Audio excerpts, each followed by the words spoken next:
Hello everyone, welcome again on your YouTube channel Taming Physics. Students, आज हम लोग Faraday's law of electromagnetic induction करेंगे और उसी पे बेस्ड उसी के एप्लीकेशन पे कुछ एक प्रॉब्लम्स करेंगे. So Faraday's law of electromagnetic induction EMI यानी इलेक्ट्रोमैग्नेटिक इंडक्शन है क्या? इसको सबसे पहले फैराडे ने दिया था बेटा, और जैसा कि हम कुछ एक लास्ट टर्म में भी डिस्कस किए होंगे, सबसे पहले ये देखा गया कि करंट मैग्नेटिक फील्ड प्रोड्यूस करता है.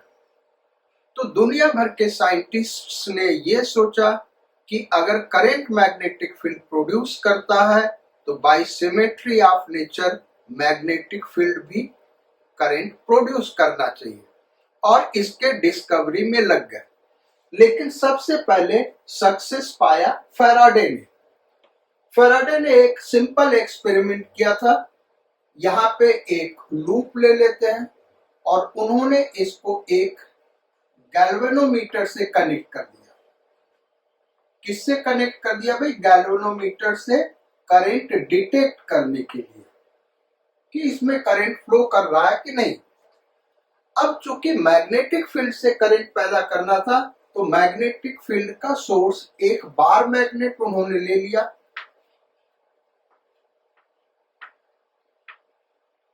इसके बहुत सारे एक्सपेरिमेंट किए उन्होंने, यानी थाउजेंड्स एक्सपेरिमेंट किए और अनसक्सेसफुल रहे.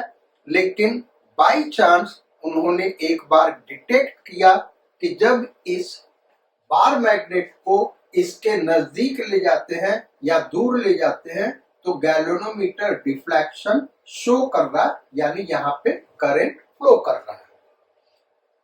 तो बेसिकली अनसक्सेसफुल शुरू में क्यों रहे? क्योंकि यहाँ पे हो सकता है गैल्वेनोमीटर ना लगाया हो, एमीटर लगाया हो जो लार्ज करंट मेजर करता है, और वो मेजर नहीं कर पाया. दूसरा, यहाँ नंबर ऑफ टर्न उन्होंने कम रखा, यहाँ का रेजिस्टेंस लूप का ज्यादा रहा होगा. ये सोच के इन्होंने इस लूप के नंबर ऑफ टर्न्स बढ़ा दिए, और कॉपर वायर का ये लूप था.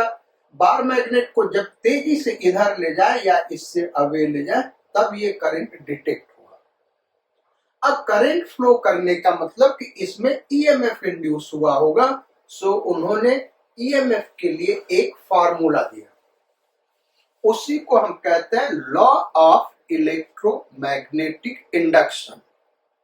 सो लॉ क्या उन्होंने दिया? EMF induced in a loop is equal to rate of change of magnetic flux with respect to time. यानी मैथमेटिकली अगर हम कहें तो E equal to minus d phi by d t. Subscript m क्या दिखा रहा है बेटा? Magnetic flux. नेगेटिव साइन इसलिए यहाँ पे हम अप्लाई करते हैं क्योंकि अकॉर्डिंग टू लेंज लॉ अगर करंट प्रोड्यूस करता है तो उस कॉज को अपोज करता है जिसके वजह से प्रोड्यूस हो रहा है, इसलिए यहाँ पे नेगेटिव साइन है. आगे जब हम न्यूमेरिकल्स करेंगे तो बहुत सारे ऐसे प्रॉब्लम्स होंगे बेटा जहाँ पे इसका हम मॉड ले लेंगे, क्योंकि उस साइन का वहां पे कोई सिग्निफिकेंस नहीं होगा. लेकिन जनरली आपको ये माइनस साइन कंसीडर करना चाहिए जब ईएमएफ निकालना हो.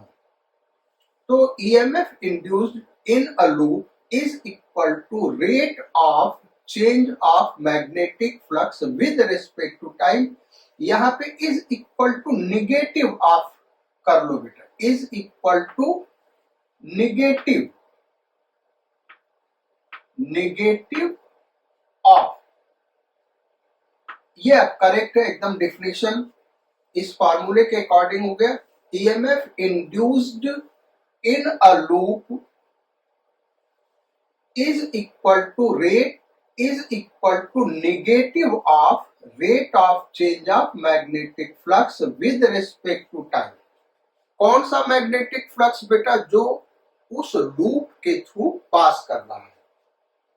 सो मैग्नेटिक फ्लक्स का फार्मूला हम जानते हैं, ए डॉट बी अगर नंबर ऑफ टर्न n है तो n a डॉट b लेंगे। n कांस्टेंट होता है जनरली, सो n बाहर आ गया, so minus n d by d T a dot b को क्या लिख सकते हैं, ए बी कॉस थीटा, जहां पे n क्या total number of turns of loop, a area of loop, b magnetic field in the loop यानी उस लूप के अंदर मैग्नेटिक फील्ड क्या, यहाँ पे ये लूप दिखाया है, theta angle between area vector and magnetic field vector, ये हमने एक लूप दिखाया बेटा, लूप का एरिया वेक्टर का डायरेक्शन ये है, मैग्नेटिक फील्ड का डायरेक्शन ये, इनके बीच का एंगल थीटा। तो ये जो देगा ये इंस्टैंटेनियस ईएमएफ देगा, यानी किसी पर्टिकुलर मोमेंट पे निकालना तब हम ये फार्मूला यूज करेंगे, लेकिन किसी टाइम इंटरवल का ईएमएफ निकालना तब हम उसको एवरेज ईएमएफ कहेंगे, और उसके लिए फिर ये फार्मूला क्या हो जाएगा, minus delta phi by delta t, minus change in flux upon time interval. Change in flux, change हमेशा क्या लेते हैं भाई, final minus initial, so phi two minus phi one upon delta t, t two minus t one. अब यहाँ पे already आप जानते हैं, लेकिन इसको हमने यहाँ पे डिस्कस कर दिया है, मैग्नेटिक फ्लक्स होता क्या है, यहाँ पे जो फाई दिखा रहा है वो मैग्नेटिक फ्लक्स। तो मैग्नेटिक फ्लक्स क्या होगा भाई, अगर नंबर ऑफ टर्न n है तो n b dot ds integration करेंगे 0 to a, b dot ds को b ds cos थीटा लिख सकते हैं 0 टू a। अगर b और थीटा कांस्टेंट है, यानी मैग्नेटिक फील्ड का मैग्नीट्यूड और मैग्नेटिक फील्ड और एरिया वेक्टर के बीच का एंगल हर पॉइंट पे कांस्टेंट रहता है, तब b और cos थीटा बाहर आ जाएगा, ये b और cos थीटा, ds का इंटीग्रेशन s हो जाएगा 0 टू a, लिमिट पुट करेंगे तो a आ जाएगा, फार्मूला हो गया n a b cos theta, ये मैग्नेटिक फ्लक्स का फार्मूला हो गया। यहाँ पे जितने भी फार्मूले लिखे बेटा, number of turn capital N है, अगर प्रॉब्लम में गिवन नहीं है तो नंबर ऑफ टर्न क्या मान के चलेंगे, 1 मान के चलेंगे। अब इसी इलेक्ट्रोमैग्नेटिक इंडक्शन के फैराडे के लॉ पे हमको न्यूमेरिकल्स करने हैं, देखना भाई इस पे किस टाइप के न्यूमेरिकल्स बनते हैं और कैसे हम इंड्यूस्ड ईएमएफ निकालेंगे। इंड्यूस्ड ईएमएफ से हम इंड्यूस्ड करंट भी निकाल सकते हैं और इंड्यूस्ड चार्ज भी निकाल सकते हैं। वीडियो को आप 10 सेकेंड आगे बढ़ा लीजिए, तब तक हम इसको साफ कर लेते बेटा, और फिर न्यूमेरिकल्स फटाफट देना स्टार्ट करते हैं, प्रॉब्लम्स हम लोग सॉल्व करना स्टार्ट करते हैं। So question number 1,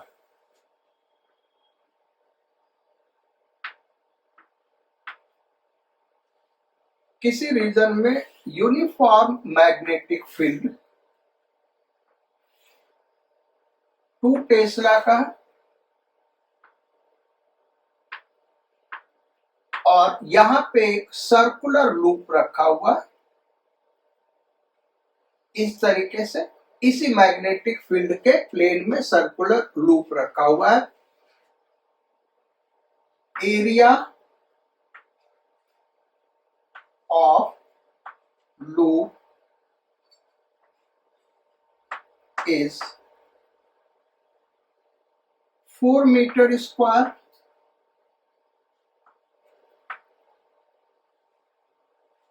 find EMF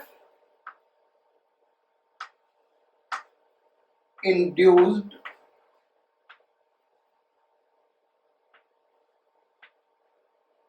in the loop if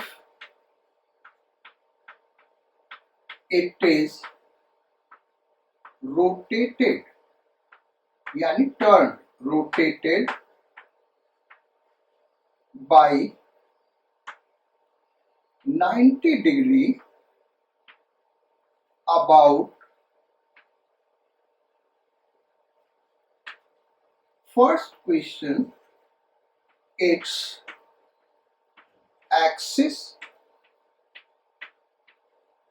Second question, its diameter AB. Diameter a b हम दिखा रहे बेटा, ये this is diameter a b, diameter a b के अबाउट। तो दो क्वेश्चन हमने दिया। पहला दिया कि इसका एक्सिस तो यहां से होगा, आप लूप का एक्सिस समझते हैं, इसके परपेंडिकुलर ऐसे होगा। कर अगर एक्सिस के अबाउट 90 डिग्री से रोटेट कर दिया क्लॉकवाइज या एंटी क्लॉकवाइज, तब ईएमएफ इंड्यूस क्या होगा। और डायमीटर के अबाउट ए बी के अबाउट रोटेट कर दिया तब इंड्यूस्ड ईएमएफ क्या होगा। टाइम इंटरवल नहीं दिया, इन 1 सेकेंड। 90 डिग्री से रोटेट कर रहे भाई कितने देर में, 1 सेकेंड में। ये टाइम इंटरवल पता होना चाहिए। तो यहां पे देखो बेटा, ये टाइम इंटरवल है, यानी एवरेज इंड्यूस्ड ईएमएफ निकालेंगे। यहां पे भले ही यहां दिया हुआ फाइंड ईएमएफ इंड्यूस्ड, लेकिन हम क्या निकालेंगे, average EMF induced. So average induced EMF ये हमको फाइंड आउट करना है। सो फर्स्ट प्रॉब्लम कॉन्सेप्चुअल बेटा, उसका आंसर 0 होगा। E average is equal to minus phi2 minus phi1 upon T2 minus T1। So जब हम एक्सिस के अबाउट रोटेट करेंगे तो फ्लक्स चेंज नहीं करेगा। फ्लक्स क्यों नहीं चेंज करेगा बेटा, देखो यहां पे जिस पोजीशन में अभी है इनिशियली, इस केस में देखें यहां पे माइनस साइन है, तो T1 0 है, T2 1 सेकेंड में रोटेट कर रहा है। अब इनिशियल फ्लक्स, इस समय फ्लक्स क्या है, 0, क्योंकि एरिया वेक्टर लूप के परपेंडिकुलर यानी परपेंडिकुलर टू बोर्ड होगा और मैग्नेटिक फील्ड बोर्ड के प्लेन में लाई कर रहा है, तो दोनों के बीच का एंगल क्या है, 90 डिग्री, यानी phi1 इनिशियल फ्लक्स 0 है। अब इसको अगर 90 डिग्री से एक्सिस के अबाउट रोटेट कर दे क्लॉकवाइज या एंटी क्लॉकवाइज, वो तो दिया नहीं है, तब भी ए और बी के बीच का एंगल क्या रहने वाला, 90 degree. So again flux 0, so induced EMF 0। यानी पहले केस में चूंकि फ्लक्स चेंज नहीं कर रहा है इसलिए इंड्यूस्ड ईएमएफ 0 होगा। अब आते हैं हम सेकेंड प्रॉब्लम पे। क्वेश्चन नंबर 2, इसका सेकेंड पार्ट। फॉर्मूला हम वही यूज करेंगे इंड्यूस्ड ईएमएफ का, phi2 minus phi1 upon T2 minus T1। So minus T1 हो गया 0 सेकेंड और T2 हो गया 1 सेकेंड, phi1 हो गया इनिशियल फ्लक्स 0।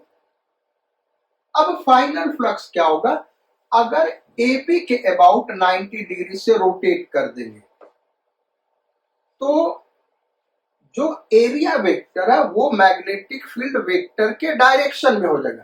भाई अभी जो एरिया वेक्टर है बेटा वो देखो तो इस तरीके से है, ऐसे है। ये पेंसिल का जो टिप दिख रहा है ना, ये डायरेक्शन एरिया वेक्टर का। लेकिन AB के अबाउट 90 डिग्री से रोटेट करेंगे तो ये एरिया वेक्टर ऐसे चला जाएगा, इधर चला जाएगा, यानी B के डायरेक्शन में हो जाएगा। तो दोनों के बीच का एंगल क्या हो गया, 0 डिग्री। तो AB cos कितना हो गया भाई, 0। और इनिशियल क्या था उसको भी हम लिख देते, 0 क्यों हुआ, AB cos 90। इनिशियल कंडीशन वो फिगर में दिख रहा है, तो A और B के बीच एंगल 90 बन रहा है। सो माइनस ये तो 1 हो गया, ये 0 हो गया। ए एरिया कितना दिया हुआ, 4 मीटर स्क्वायर। मैग्नेटिक फील्ड कितना दिया हुआ, 2 टेस्ला।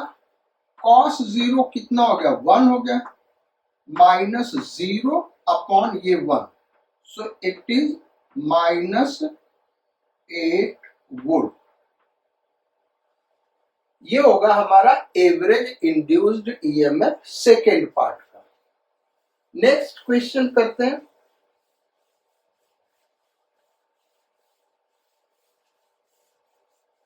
क्वेश्चन नंबर 2 और क्वेश्चन नंबर 2 ये इस तरीके से बेटा रेक्टेंगुलर लूप पे बेस्ड है।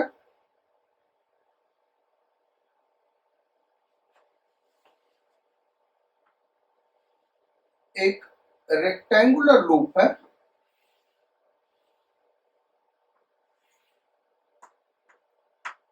और इस रीजन में magnetic field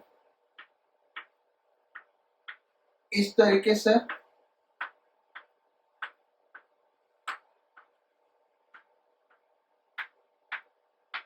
uniform magnetic field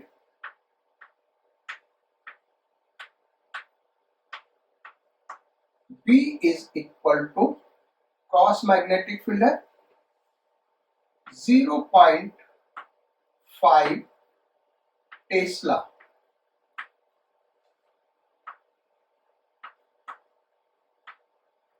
area of rectangle is 5 meter square. Total number of turns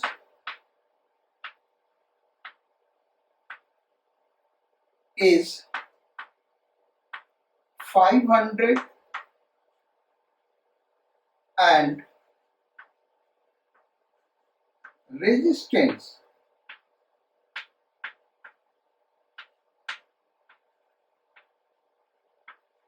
is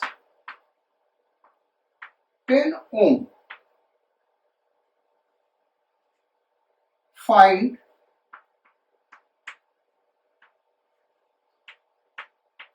induced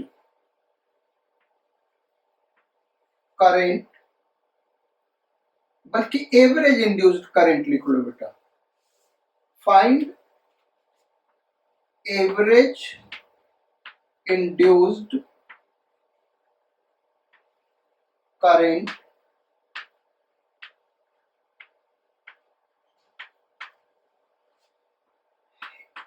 in the loop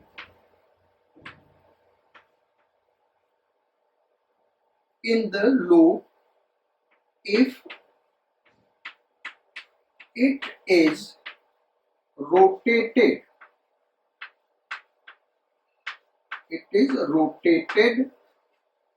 by 180 degree about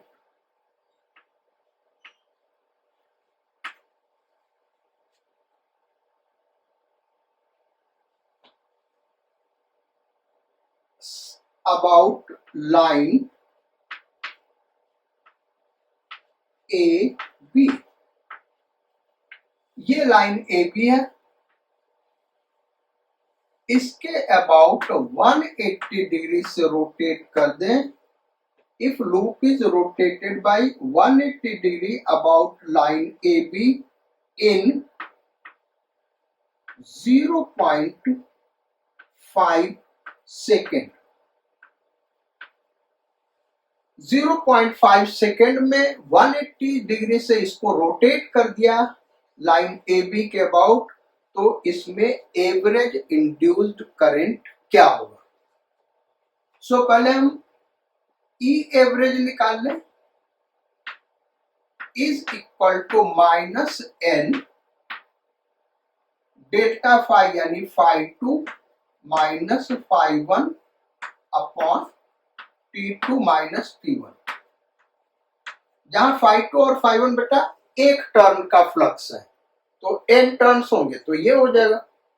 अच्छा, अब I एवरेज क्या होगा भाई। So I average is equal to E average upon resistance. So is equal to minus N by R into phi 2 minus phi 1 upon T2 minus T1.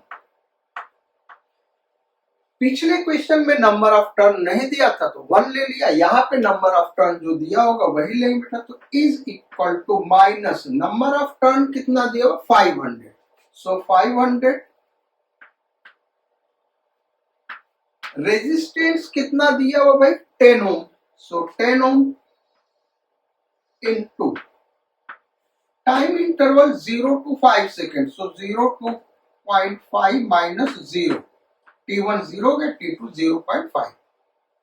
अब phi 2 minus phi 1 हमको निकालना है। तो इस समय इससे जो फ्लक्स पास कर रहा होगा phi 1 is equal to a B cos theta. Theta कितने लेंगे भाई 0 degree. Magnetic field vector inverse है, एरिया वेक्टर भी हम इनवर्स ले लें तो 0 डिग्री हो गया। सो इज इक्वल टू ए कितना हुआ बेटा एरिया 5 मीटर स्क्वायर और बी कितना दिया हो भाई 0.5 टेस्ला और कॉस 0.1 हो गया, so 2.5। phi 2 is equal to a B.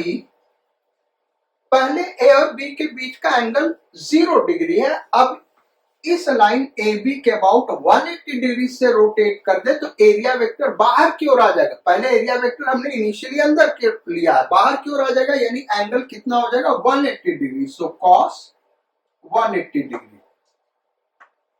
Values put करेंगे तो ये आ जाएगा माइनस 2.5। सो phi 2 माइनस 2.5 यहां पे पुट कर दे माइनस 2.5, देन माइनस ये फार्मूले का है phi 1 कितना है हमारा 2.5, सो 2.5। अब देखो ये माइनस 5 हो गया तो minus minus plus 5 into 500 upon ये 10 का 0.5 में मल्टीप्लाई किया 5, सो इट इज 500 एम्पियर। ये होगा हमारा एवरेज करंट 0 से 0.5 सेकेंड का। तो ये हो गया बेटा प्रॉब्लम नंबर 2। अब नेक्स्ट करते हैं प्रॉब्लम नंबर 3। और प्रॉब्लम नंबर 3 क्या है,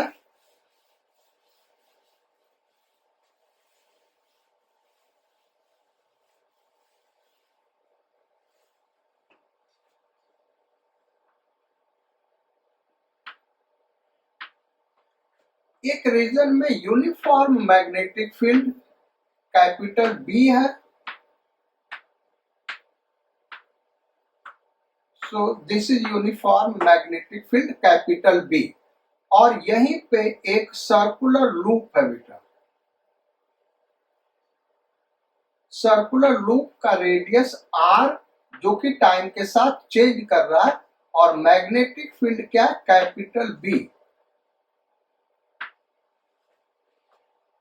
If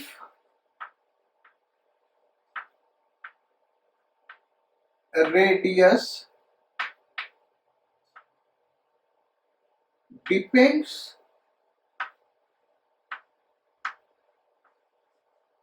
on time as r is equal to t square या 4 2 t square, radius depends on time as r is equal to 2 t square, find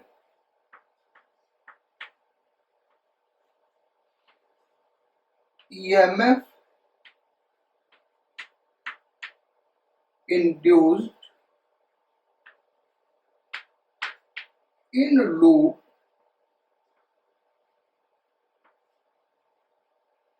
at time t। Time T पे induced EMF निकालना, यानी हमको क्या करना भाई, instantaneous EMF निकालना, एक पर्टिकुलर टाइम का ईएमएफ निकालना है। So E is equal to minus d phi by d t is equal to minus d by d t of phi क्या होगा, नंबर ऑफ टर्न 1 लेंगे तो ए बी कॉस थीटा, और theta क्या होगा बेटा 0 डिग्री, क्योंकि मैग्नेटिक फील्ड डॉट है बाहर की ओर और इस लूप का एरिया वेक्टर भी बाहर की ओर होगा, तो एंगल क्या हो गया 0 degree. So a B cos 0। Magnetic field uniform है, कांस्टेंट, ऐसा प्रॉब्लम में दिया हुआ है, तो कैपिटल बी बाहर आ गया और cos 0 1 हो गया। सो कैपिटल बी बाहर, यहां minus sine d by d t of area, और एरिया होगा pi r square.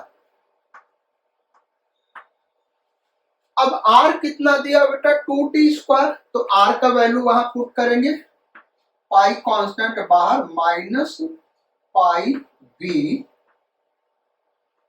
D by d t of R square, R यानी 2t का square, 4t to the power 4,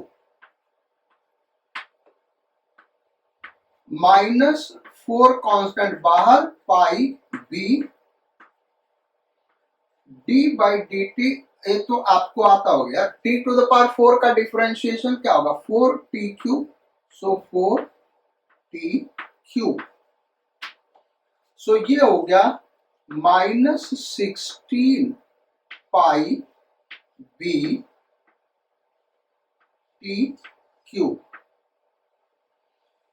ये हमारा टाइम टी पे induced EMF हो गया। अब जो भी टाइम टी पुट करोगे उस मोमेंट का हमको इंड्यूस्ड ईएमएफ मिलेगा। फॉर एग्जांपल 0 सेकंड पे देखें तो इंड्यूस्ड ईएमएफ क्या होगा बेटा 0, और 1 सेकंड पे देखें तो क्या होगा माइनस 16 पाई बी। 2 सेकंड पे क्या होगा तो t इक्वल टू 2 वहां पुट करोगे तो 16 इंटू 8, इस तरीके से आगे सॉल्व कर लोगे, आ जाएगा। ये टाइम टी का इंड्यूस्ड ईएमएफ हो गया। नेक्स्ट करते क्वेश्चन नंबर 4, और क्वेश्चन नंबर 4 क्या भाई,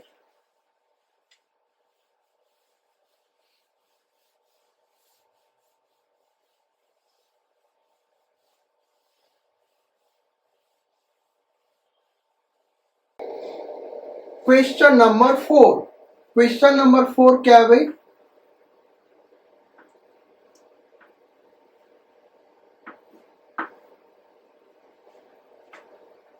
यहां पे एक रेक्टेंगुलर लूप दिया हुआ है और इस रेक्टेंगुलर लूप के अंदर मैग्नेटिक फील्ड बी है। इस बी का डायरेक्शन नहीं दिया बेटा, आगे हम डिस्कस कर रहे हैं। मैग्नेटिक फील्ड बी है, area of loop 10 metre square,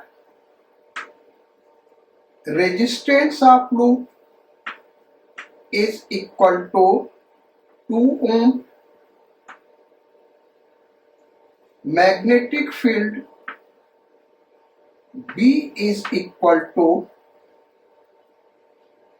T square minus 10T. Draw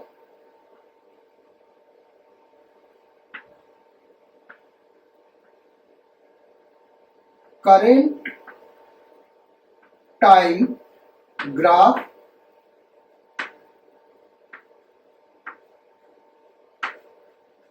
take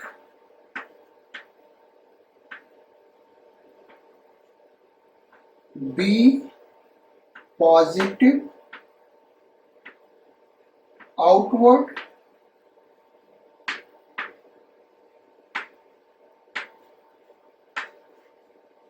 B negative inward,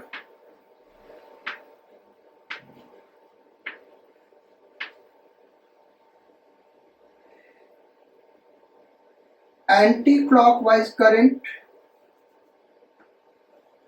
anti clockwise current,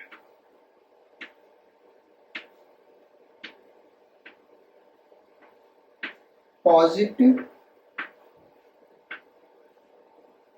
clockwise current,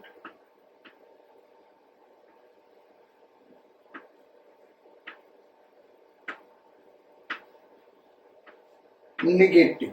ये प्रॉब्लम है और ये बड़ा ही इंपॉर्टेंट क्वेश्चन बेटा, आपका कॉन्सेप्ट क्लियर होगा करंट के डायरेक्शन के लिए, बहुत ही इंपॉर्टेंट है। ये मैग्नेटिक फील्ड का डायरेक्शन नहीं दिया है, वो डायरेक्शन आपको यहां से लेना है। अगर बी पॉजिटिव, क्योंकि बी ये दिया हुआ, बी पॉजिटिव है तो आउटवर्ड लेना, बी नेगेटिव है तो इनवर्ड लेना।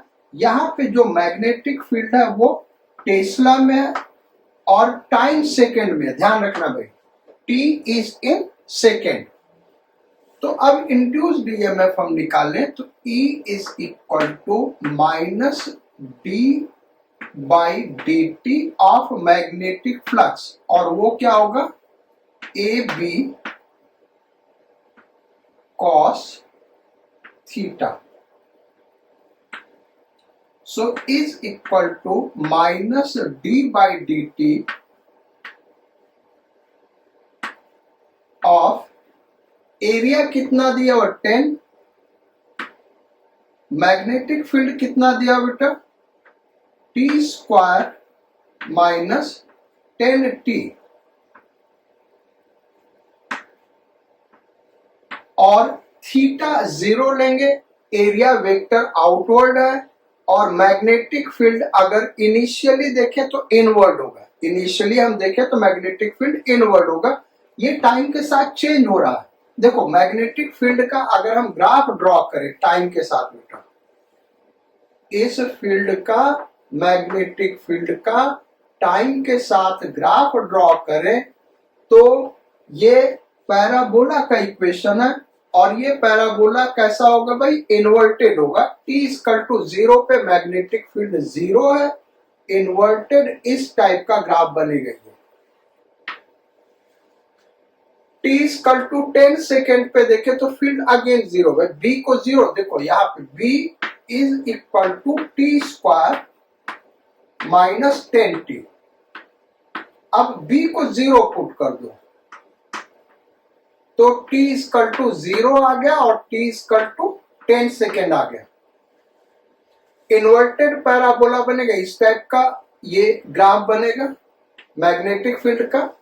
सो मैग्नेटिक फील्ड अगर हम देखें तो यहाँ पे 0 है और 10 सेकेंड पे अगेन 0 है। 10 सेकेंड के बाद मैग्नेटिक फील्ड बाहर की ओर होगा, और 10 सेकेंड के पहले देखें तो 0 से 10 सेकेंड तक मैग्नेटिक फील्ड किधर बेटा, अंदर की ओर है। तो हम इन जनरल यहाँ पे इस थीटा को 0 ले रहे हैं। किसी केस में जैसे इनिशियली देखे तो 180 डिग्री होगा, बाद में देखे तो वो 0 डिग्री हो जाएगा क्योंकि मैग्नेटिक फील्ड बाहर है। हम इसको 0 डिग्री ले रहे हैं, उससे कहीं कोई फर्क हमारे आंसर पे नहीं पड़ेगा, क्योंकि जो मैग्नेट करंट का डायरेक्शन है वो हमको लेंज लॉ से ही निकालना है, तो इसलिए हम इसको 0 डिग्री ले रहे हैं, ए बी।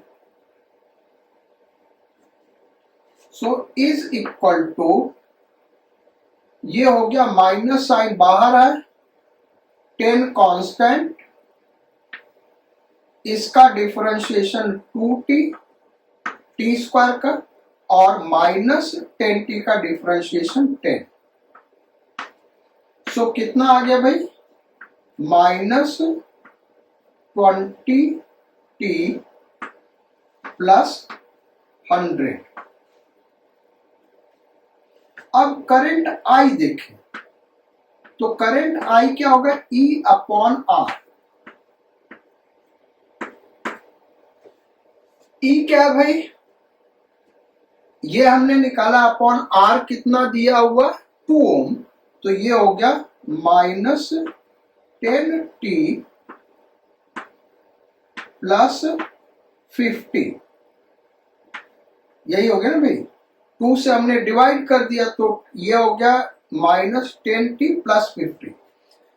ये हमारा इक्वेशन आ गया और इसका ग्राफ ड्रॉ करना बड़ा आसान बेटा। जैसा कि दिख रहा है कि निगेटिव स्लोप है -10 का और y इंटरसेप्ट पॉजिटिव है, स्ट्रेट लाइन ग्राफ बनेगा। ग्राफ बड़े आसानी से ड्रॉ कर सकते हैं, लेकिन प्रॉब्लम यहाँ पे हो रहा है। ये करा कि एंटी क्लॉकवाइज करंट पॉजिटिव लेना, क्लॉकवाइज करंट निगेटिव लेना। यहां से जब भी आप फैराडेज लॉ लगाते हो, ईएमएफ निकालते हो, करंट निकालते हो, ये मैग्नीट्यूड तो देगा, लेकिन करंट क्लॉकवाइज फ्लो करेगा या एंटी क्लॉकवाइज फ्लो करेगा यहां से नहीं पता चलेगा। तो हम उसको वहीं से देखेंगे लेंज लॉ अप्लाई करके। अभी जो हमने ड्रॉ किया था मैग्नेटिक फील्ड का ग्राफ, देखो मैग्नेटिक फील्ड का ग्राफ ऐसे आ रहा है बेटा, यहां 10 सेकेंड और यहां बीच में 5 सेकेंड होगा जब मैग्नेटिक फील्ड मैक्सिमम होगा इनवर्ड डायरेक्शन में। क्या भाई? मैक्सिमम होगा इनवर्ड डायरेक्शन में। निगेटिव साइन दिखा रहा है कि फील्ड क्या होगा? इनवर्ड, क्योंकि ये क्वेश्चन में गिवन है। तो इनवर्ड मैक्सिमम फील्ड कब होगा? 5 सेकेंड पे, और 5 सेकेंड हम वहां पे पुट कर दे बेटा तो 25 माइनस 50 यानी -25, और माइनस साइन क्या दिखा रहा है कि फील्ड इनवर्ड है, ये फील्ड इनवर्ड होगा। और उसके बाद इसके बाद आउटवर्ड हो जाएगा। फ्लक्स हमको निकालना है तो फ्लक्स का भी यही ग्राफ बनेगा, बस एरिया से मल्टीप्लाई कर देना है। एरिया हमारा 10 दिया हुआ है तो 10 से मल्टीप्लाई कर दोगे तो फ्लक्स का अगर हम ग्राफ देखें तो एग्जैक्टली ऐसा ही हो जाएगा, इस टाइप का। यहां 5 सेकेंड, यहां 10 सेकेंड, और फ्लक्स इनवर्ड होगा मैक्सिमम -250। तो फ्लक्स 250 है बेटा, माइनस साइन तो केवल डायरेक्शन दिखा रहा है। अब करंट क्लॉकवाइज होगा या एंटी क्लॉकवाइज होगा हम यहां से देखते हैं। देखो 0 सेकेंड से 5 सेकेंड तक अगर हम देखें इस टाइम में, 0 सेकेंड से 5 सेकेंड, तो इस टाइम में अगर हम देखें तो फ्लक्स इनवर्ड है और बढ़ रहा है। इस साइन को कंसीडर मत करो बेटा, ये केवल डायरेक्शन दिखा रहा है। इनवर्ड फ्लक्स हो क्या रहा है? 0 से 250 तक बढ़ रहा है, यानी इनवर्ड फ्लक्स क्या हो रहा है भाई? इंक्रीज कर रहा है। तो इंड्यूस्ड करंट एक ऐसे डायरेक्शन में होगा कि इसको अपोज करेगा, यानी इनवर्ड फ्लक्स ना बढ़े तो आउटवर्ड फ्लक्स प्रोड्यूस करेगा। आउटवर्ड फ्लक्स प्रोड्यूस करने का मतलब ये हम कॉज दिखा रहे हैं, अपोज करना, और यह है कॉज, और यह है टाइम इंटरवल। तो फील्ड आउटवर्ड होगा, और फील्ड आउटवर्ड के लिए नॉर्थ पोल होना चाहिए, नॉर्थ पोल के लिए एंटी क्लॉकवाइज करंट फ्लो करना चाहिए। यानी 0 से 5 सेकेंड तक एंटी क्लॉकवाइज करंट फ्लो करेगा। अब 5 सेकेंड से 10 सेकेंड हम लें, 5 सेकेंड से 10 सेकेंड, तो फील्ड इनवर्ड, फ्लक्स इनवर्ड है लेकिन घट रहा है। फ्लक्स क्या हो रहा है भाई? इनवर्ड ही है लेकिन घट रहा है। तो इसको अपोज कैसे करें? इनवर्ड फ्लक्स भेजेगा। इनवर्ड फ्लक्स के लिए क्या होना चाहिए? साउथ पोल, यानी क्लॉकवाइज करंट, इंड्यूस्ड करंट का। फिर 10 सेकेंड से लेके इंफिनिटी तक कहीं पे भी चले जाओ बेटा, किसी भी टाइम पे, field outward, flux outward, dot flux, और क्या हो रहा? बढ़ रहा। तो आउटवर्ड फ्लक्स बढ़ रहा है तो उसको अपोज कैसे करेंगे? Inward flux. इनवर्ड फ्लक्स का मतलब क्या हुआ? South pole. साउथ पोल का मतलब क्या हुआ? Clockwise current. तो क्लॉकवाइज करंट फ्लो करेगा। इसीलिए हमने कहा था कि ये जो ईएमएफ में माइनस साइन लेते बेटा, इसका न्यूमेरिकल में जब ईएमएफ निकालना होगा तब तो यूज करेंगे, लेकिन इंड्यूस्ड करंट निकालने में उसका कोई यूज नहीं है। आप मॉड ले सकते थे, ऐसा हमने पहले भी कहा होगा। तो अब हम देखें तो यहाँ t इक्वल टू 0 पे हम देखें तो करंट क्या आ रहा है, पॉजिटिव आ रहा है। t इक्वल टू 0 पे current positive, anti clockwise current positive का है, यानी वो करेक्ट है हमारा।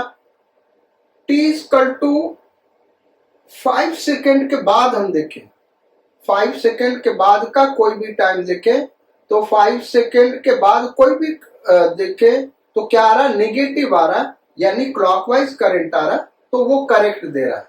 बाई चांस हम लोगों का ये जो इक्वेशन हमने निकाला है वो करंट का ग्राफ सही देगा। यहाँ पे हम करंट आई ले लें और यहाँ पे टाइम t ले लें, ग्राफ इस तरीके का हो जाएगा। सो 50 एम्पियर t इक्वल टू 0 पे और t इक्वल टू 5 सेकेंड पे 0 करंट होगा, और उसके बाद करंट क्लॉकवाइज 5 सेकेंड के बाद करंट क्लॉकवाइज होगा। ये यहां से भी एनालाइज कर रहे हैं तो वही आ रहा है, और वहां से हमने सॉल्व किया तो वही आया। हाँ, इसी में अगर दे देता कि एंटी क्लॉकवाइज करंट निगेटिव है, अगर ऐसा देता कि एंटी क्लॉकवाइज करंट निगेटिव है, क्लॉकवाइज करंट पॉजिटिव है, तब बेटा हम ऐसे ग्राफ नहीं ड्रॉ करते, फिर ये ग्राफ ऐसे ड्रॉ करते। तो ये हमेशा ध्यान रखना कि करंट का डायरेक्शन क्या दिया उसके हिसाब से हमको ग्राफ ड्रॉ करना होगा। वो डायरेक्शन हमको यहां से नहीं पता चलेगा, पता यहीं से चलेगा, वो बाई चांस है कि वो करेक्ट आंसर दे रहा है। तो ये हो गया हमारा क्वेश्चन नंबर 4। अब आते हैं नेक्स्ट क्वेश्चन नंबर 5 पे, और ये हम लोग का लास्ट क्वेश्चन बेटा, उसके बाद आज का क्लास ओवर हो जाएगा, फिर नेक्स्ट क्लास में हम लोग मिलेंगे। So question number 5,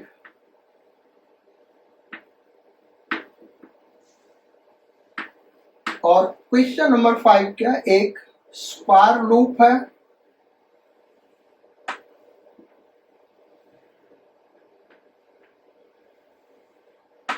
so this is 90 degree square loop है, ध्यान रखना 90 degree 90 degree 90 degree. Side of loop is a resistance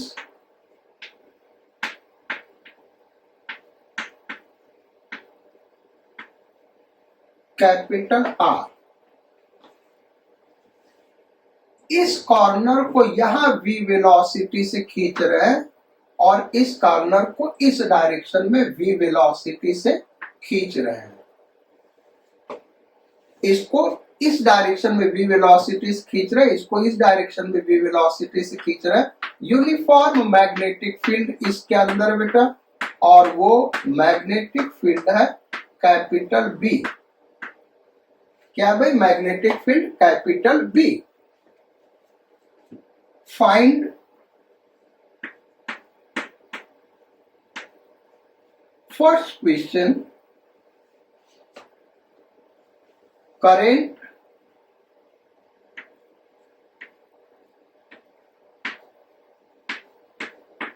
in loop when angle between two sides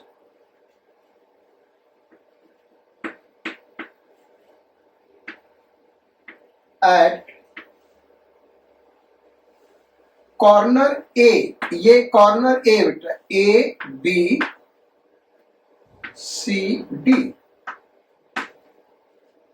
two sides, and when angle between two sides at A becomes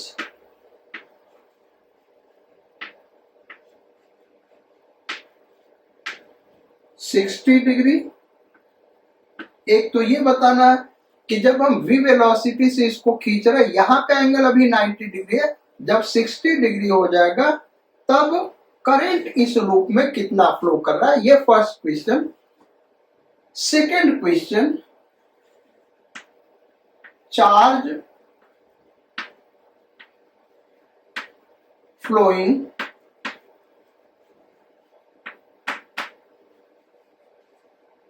through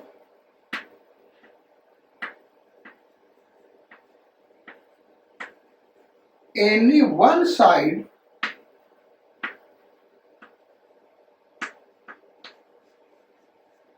when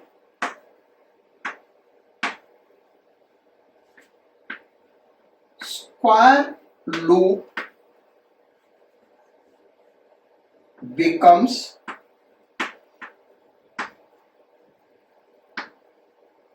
straight line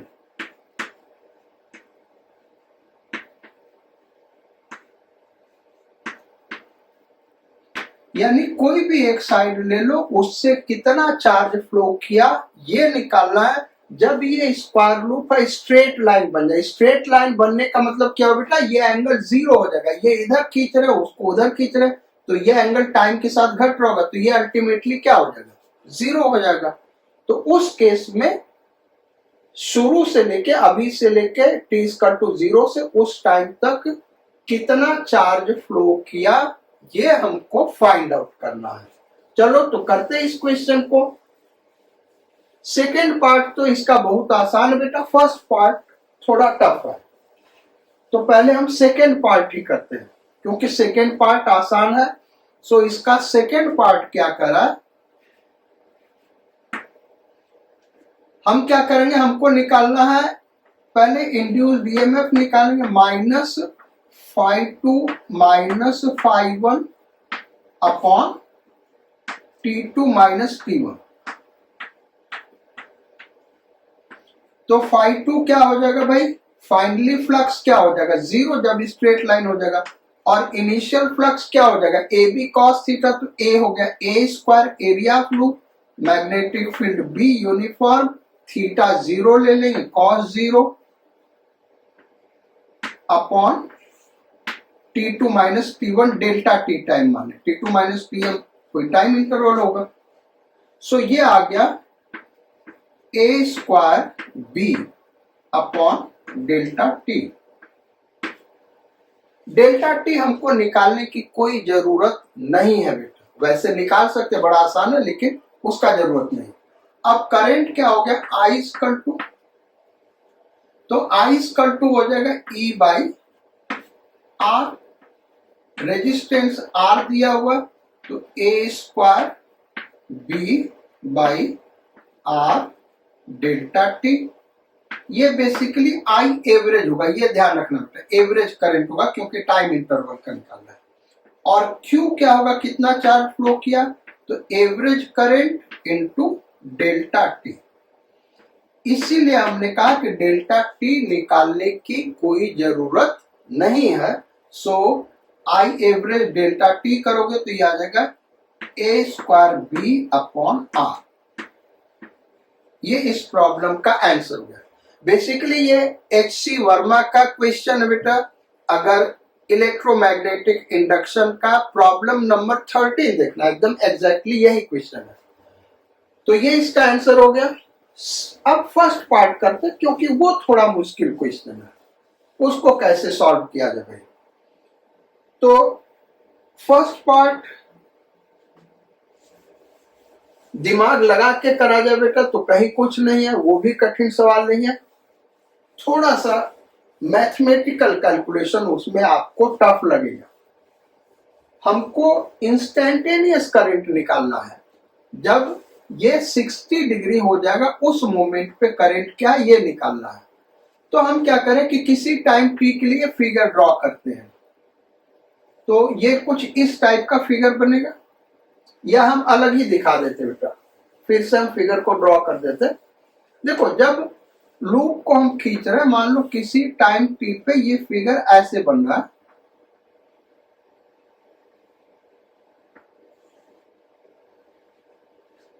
ये 90 degree खत्म हो जाएगा। थोड़ा सा ये symmetrical figure बना नहीं यार।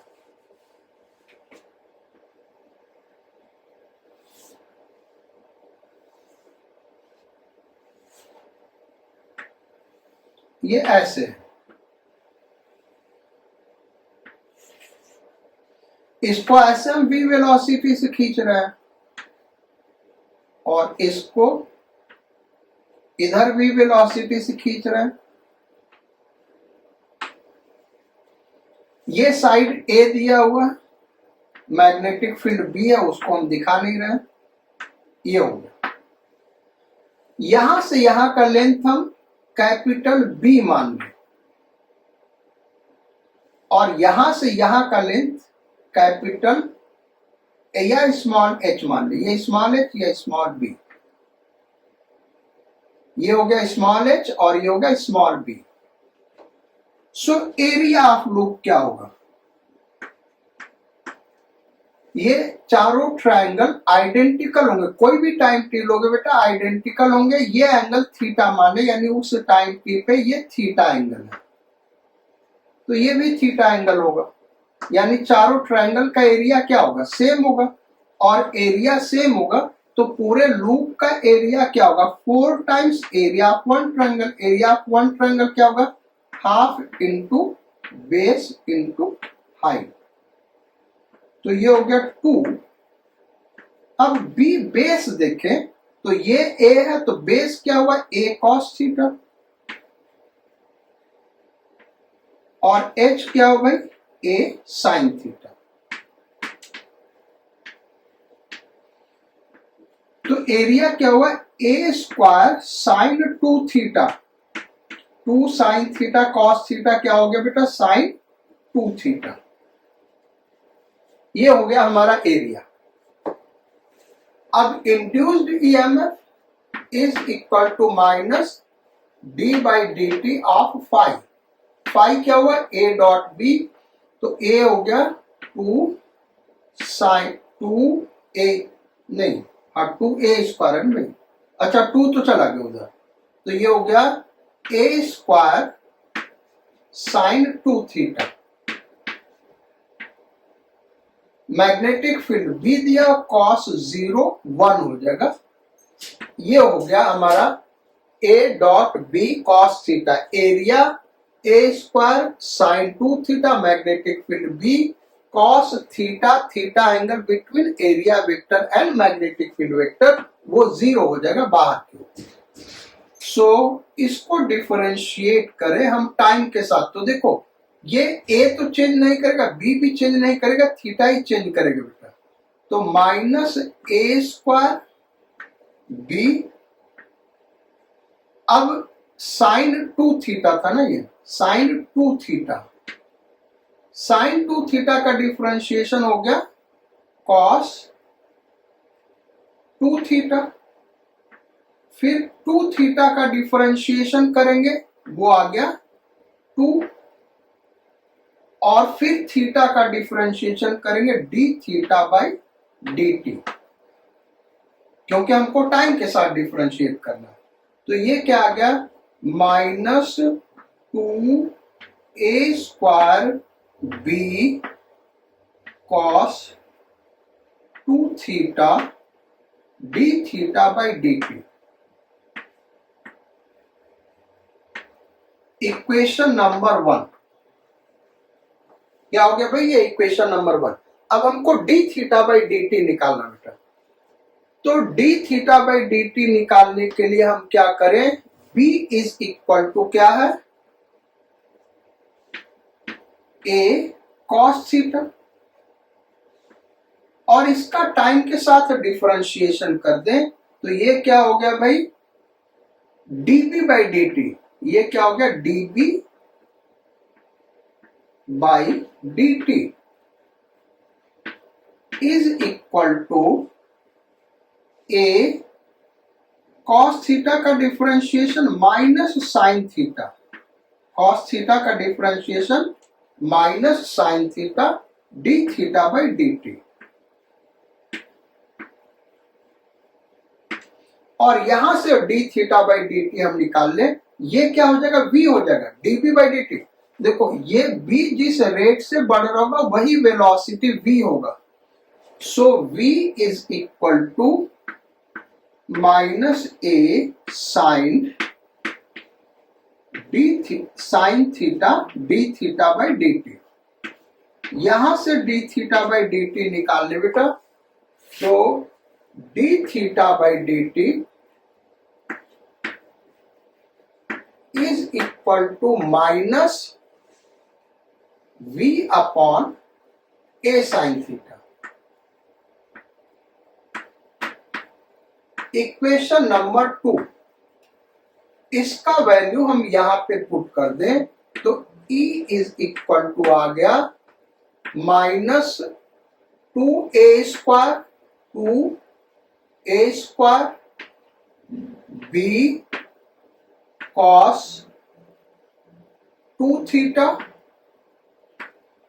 इंटू ये पुट करेंगे तो माइनस माइनस प्लस, यहां v हो गया अपॉन a साइन थीटा।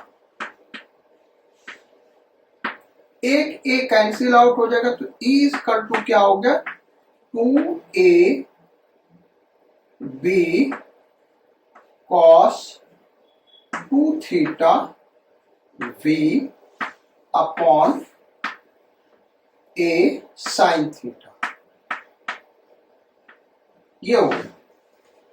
अच्छा, क्वेश्चन में ये दिया था कि जब ये 60 डिग्री हो जाए, क्वेश्चन में याद नहीं आ रहा बेटा वो 60 डिग्री दिया था या नहीं, लेकिन चलो हम ये बता रहे हैं क्वेश्चन में हमको करंट कब निकालना, जब दोनों इस कॉर्नर के दो साइड के बीच का एंगल 60 डिग्री हो जाए। 60 डिग्री हो जाए यानी ये वाला एंगल कितना हो जाए, थीटा इक्वल टू 30 डिग्री।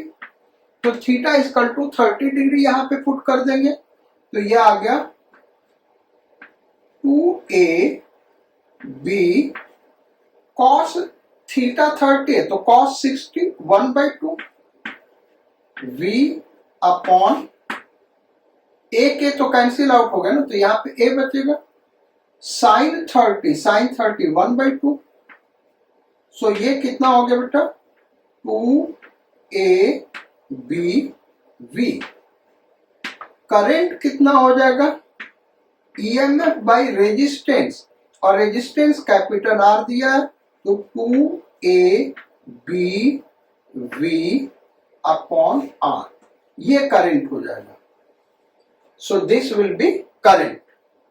तो ये आज का क्लास यहां तक हो गया बेटा। आपको ये क्लास कैसा लगा शेयर करिएगा, कमेंट करिएगा, और अगर आप नए व्यूअर हैं तो सब्सक्राइब जरूर करिएगा, और दूसरे स्टूडेंट्स के साथ, अपने फ्रेंड्स के साथ इस वीडियो को शेयर करिएगा। Thank you for your kind attention in the class. Do good care of your health, your studies. Sayonara, Godspeed, and bon voyage.